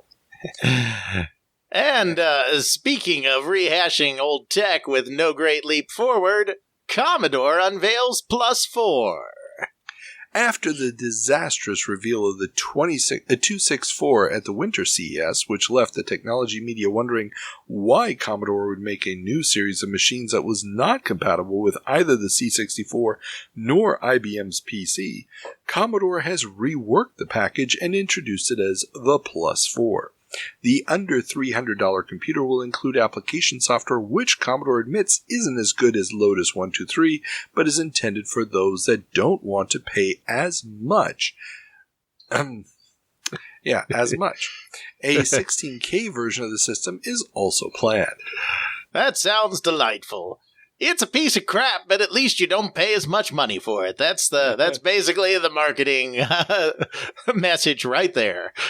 Yeah, and we're going to find somebody else is thinking the same thing a little bit later in this show. The Plus 4 is a wonderful idea if you're still trying to defeat the Atom. If you're not trying to defeat the Atom, it's no longer a wonderful idea. Pretty much. Yeah, and as far as I can tell, the only reason this exists is somebody developed a new graphic chip and they wanted to put it in a computer. But this, because it's not using the VIC-2 chip, it's not going to be compatible with the C64. Yeah. And I don't know why that would be. Good job, people. But from the low end, we go to the very, very, very high end as Rick Dyer shows off Halcyon. Dragon's Lair luminary Rick Dyer will be showing off his latest creation, the Halcyon home system, at CES. The fast action of Dragon's Lair will be left behind for a more adventurous, story-driven affair in the game Thayer's Quest, which will show off Halcyon's save game features and its voice recognition ability, which will let anyone talk to the machine to interact with it. At just $2,000, this leap into the future of home entertainment is a steal. Quite a steal. Yes, quite a steal of them stealing your $2,000. Yeah, we've talked about this before, and we'll put, especially if you've listened to my special episode on the history of the Computer Chronicles with everybody's favorite historian of the Computer Chronicles, my interview with S.M. Oliva about the history of Computer Chronicles, where we talked about the Halcyon's appearance on that show, and the quite disastrous appearance where they tried to get the voice recognition working and it would not want to work. Computer. Hello, computer. Yes. Oh, that's such a great movie. So yeah, the Halcyon. It's basically a Laserdisc player with a barely competent computer smashed into it, and it's not going to work well. Indeed. So yeah, we got a lot of companies showing a lot of dubious products here. Meanwhile, one company decided that this whole thing just weren't worth it, as Intellivision won't make it to CES. Intellivision Incorporated, the company set up to continue the Intellivision business from Mattel, will not be present at the summer CES in Chicago. They do claim to be readying to release several titles over the next few weeks, though including Masters of the Universe, Pinball, Motocross, and Burger Time. The Computer Entertainer newsletter says that it is their understanding that Intellivision Incorporated will also develop additional product for the C64 shipping before Christmas, and IBM PC and Apple software later. I'm sure they will.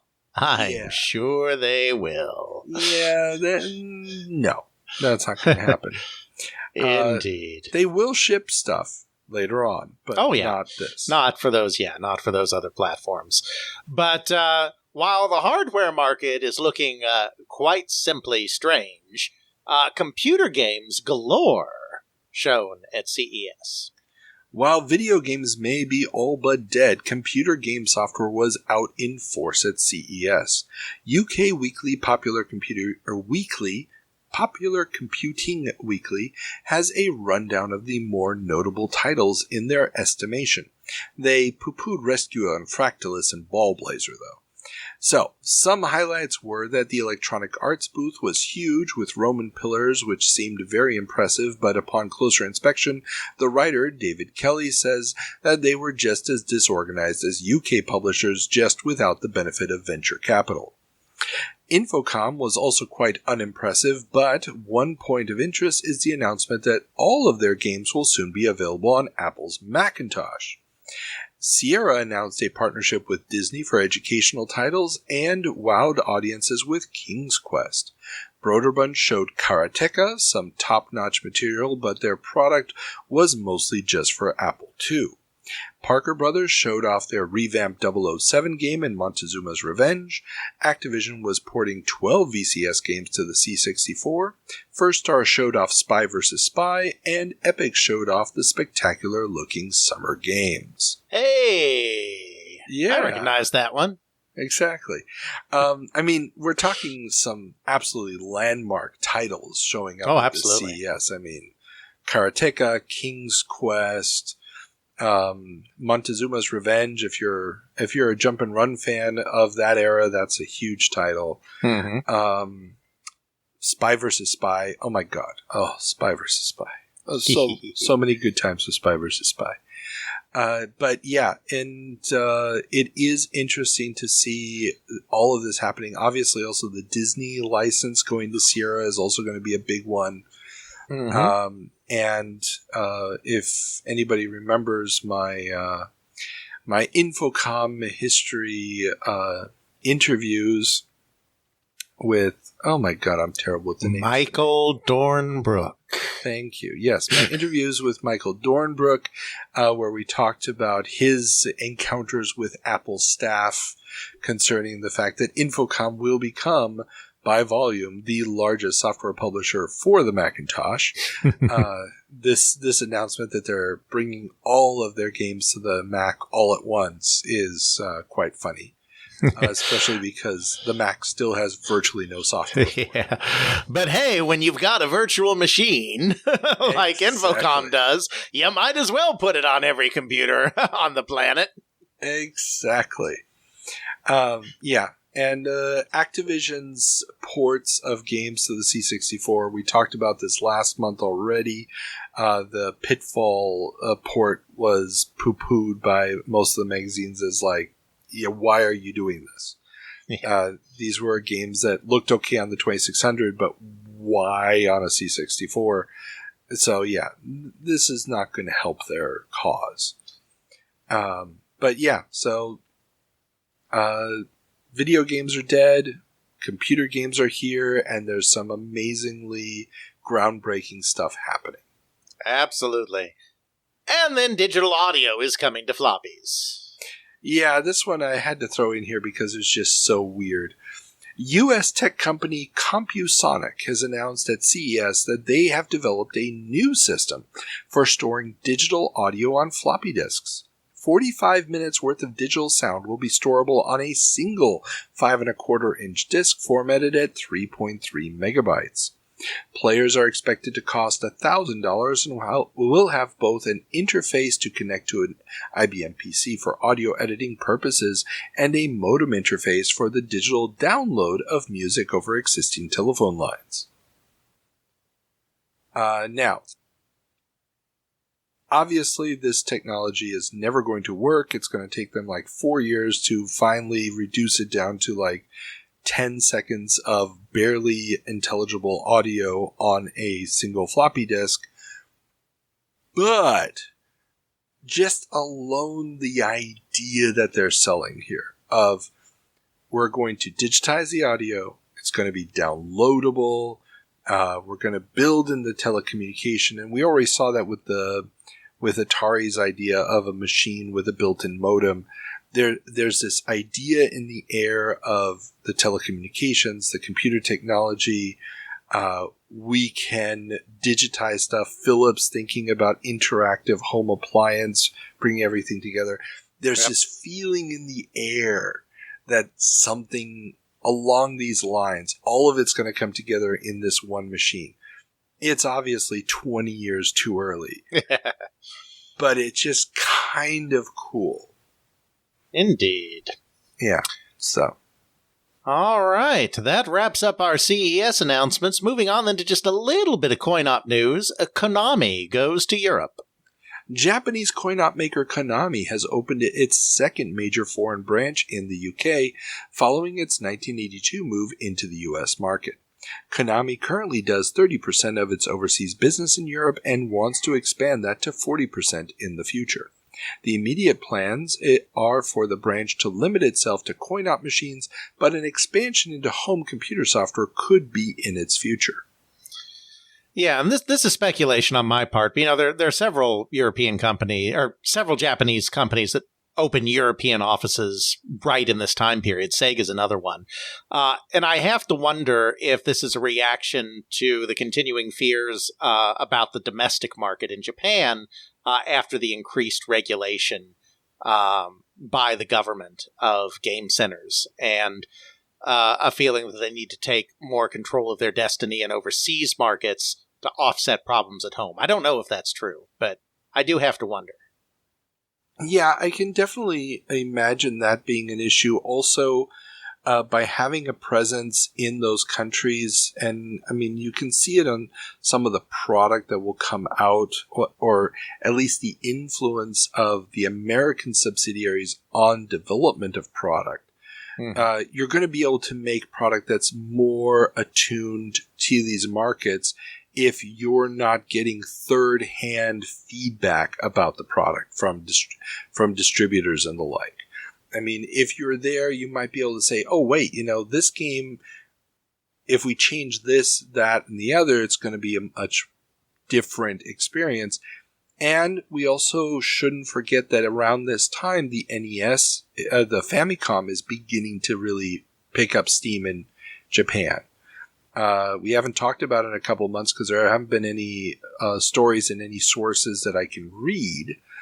But those sales numbers are still climbing.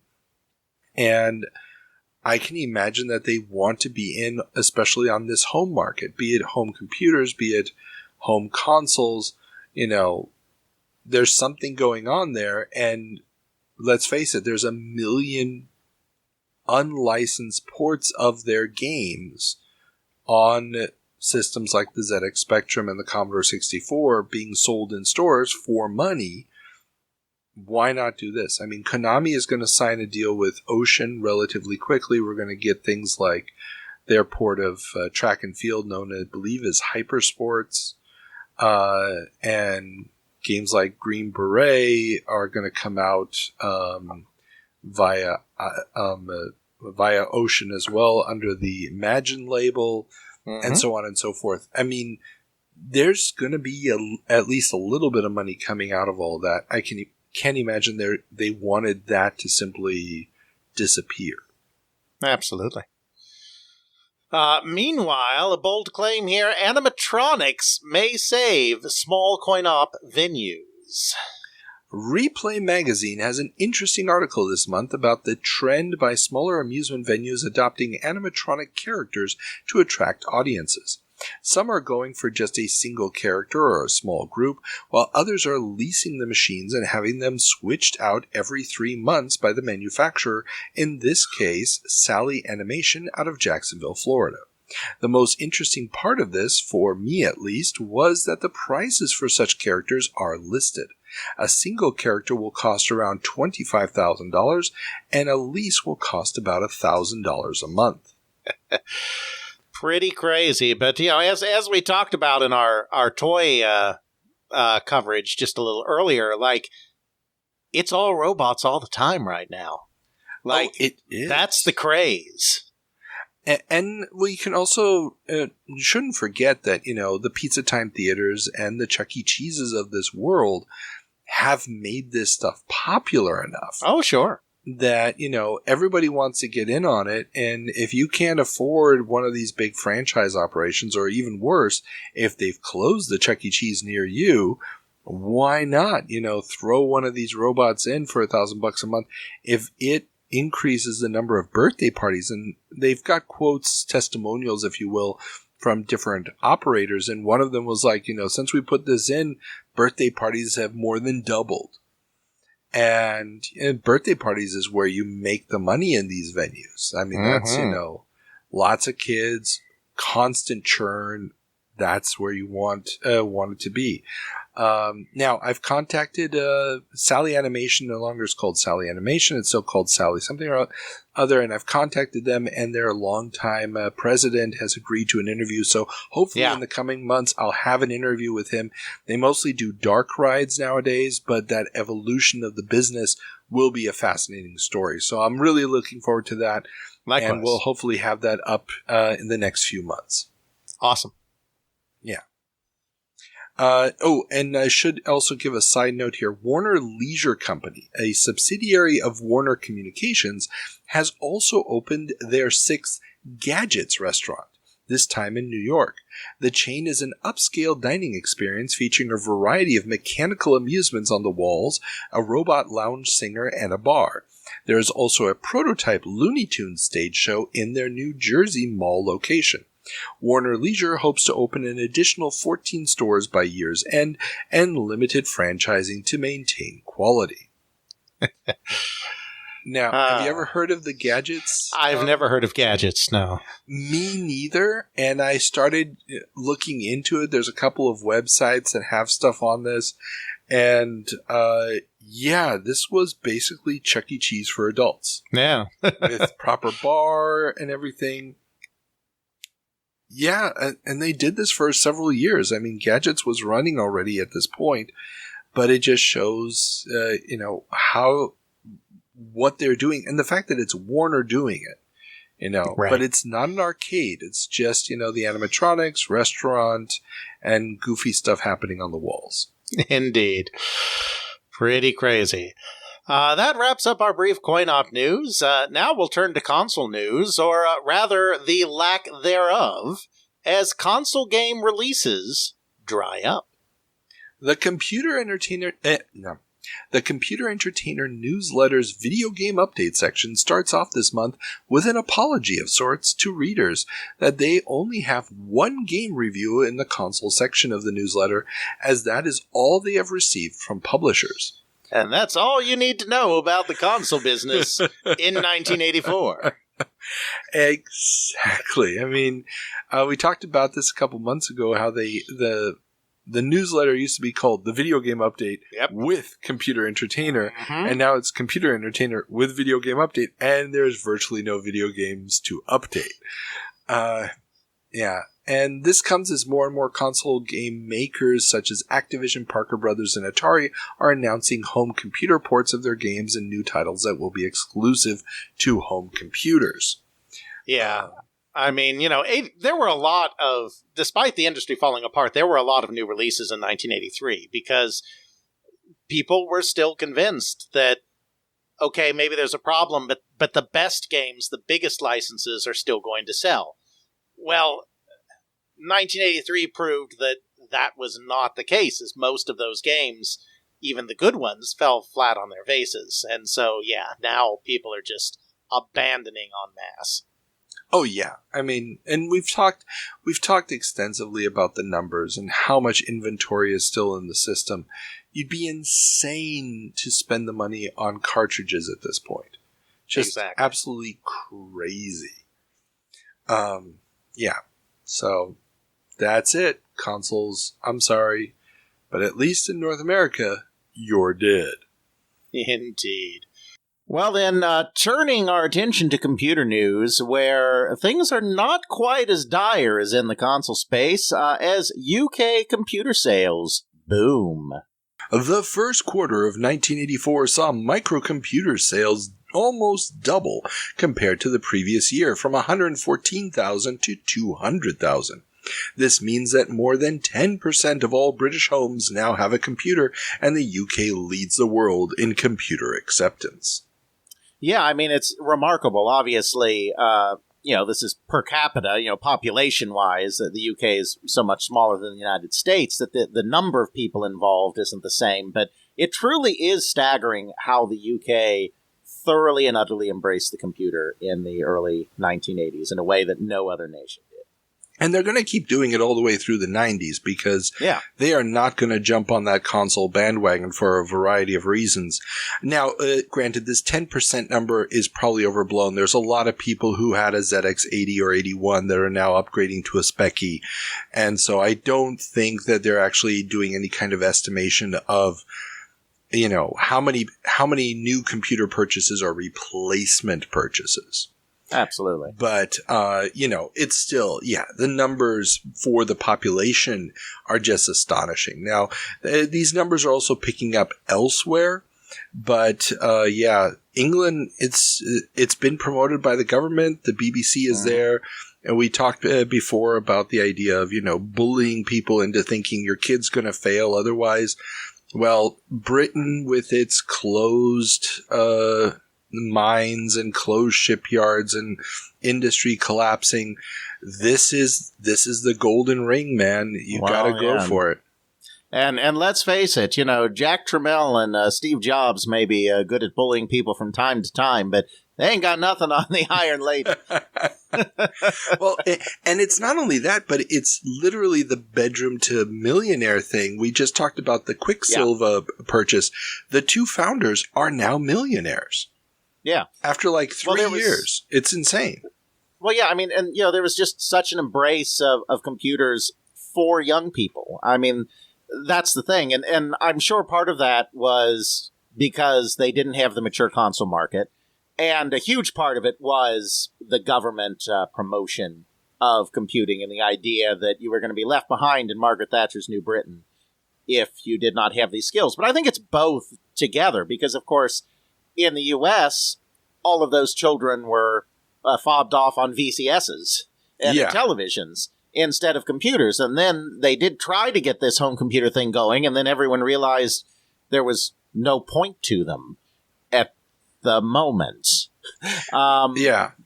And the few people that did stick with it, I mean, become the John Carmacks and so forth later on. I mean, the people who did stick with the home computers like the Apple IIs and the C64s and programmed on them do become major players. But for so many, they had just had too much of the consoles and it just wasn't going to grab. And it's the same problem we always have in the U.S. when it comes to computer kind of things as well, which is just that it's really, really big. And I'm talking geographically. It's much easier to get a movement going with the distribution and the mail order and everything else when you're talking about a very compact area than it is the United States. Oh, definitely. I mean, you hear all these stories, and I mean, I experienced it in Buenos Aires, and you hear so many of these stories from people in Europe where, everybody's hanging out at the local computer store. And by local, they mean the kids walk there because it was around the block. Whereas in the States, we've, when I talked to Jay Balakrishnan of Hessware, his big innovation was we added peg holes to the boxes so they could go into Kmart. And this idea that you would drive to Kmart, well, you're not hanging out at Kmart. Kmart is on that one big street in town where commercial buildings are allowed, and you have to wait for your parents to drive you there, and they're not going to sit around for 3 hours so you can talk to other kids there and learn about it. You have to be lucky that somebody else in your school is going to be cool with it. You don't have that people with a common interest, kids with a common interest, I should say, hanging out at a business teaching each other these skills. I mean, absolutely. Former head of Nintendo, the guy from HAL Labs, what was his name? Passed away, unfortunately. Satoru Iwata. I mean, his famous story about, they're trying out games that they wrote programs on paper, then they go to the department store because he can't afford it, and he's typing them into a Commodore PET. Right, and it wasn't just him. I mean, they had a name. It was so common. They called them the NICOM, a play on MyCom, microcomputer, NICOM, no computer. It was a common enough phenomenon that there was a name for it in Japan. Exactly, but that only happens if you live close enough to the commercial buildings, and zoning laws in the United States have simply made that impossible. Exactly. Damn you, City of Euclid decision. If you don't have that one decision in U.S. history, the entire history of the United States is a completely different beast. Yeah, I mean, both that and, of course, the dismantling of public transit in the United States. Yeah, but zoning laws as well are caused it because once you no longer have the population density because everybody's going to have at least 6 feet of green space between their homes, very, very quickly that adds up and suddenly you can't drive that bus around long enough to pick up enough people and still get anybody anywhere in a reasonable amount of time. But sorry. Absolutely. Okay. My it's all good. Life doing, studying city planning is coming back to haunt me. Okay. Let's move on. Save it for her 1989 jump. You know what I'm talking about. Oh, I know exactly. Anyway, while the UK market is booming, however, it is not great for everybody as QL software drought continues. Months after release, the QL still has just the 4 applications it launched with available for it. Sinclair claims that over 50 titles will be available before the end of the year, and the, quote, good programs, end quote, won't be out until next year as the software houses have to familiarize themselves with the system's CPU. But the major stumbling block is no doubt Sinclair's position as exclusive manufacturer of microdrive cassettes, which cost software makers £3 each. That's about $9 at the time.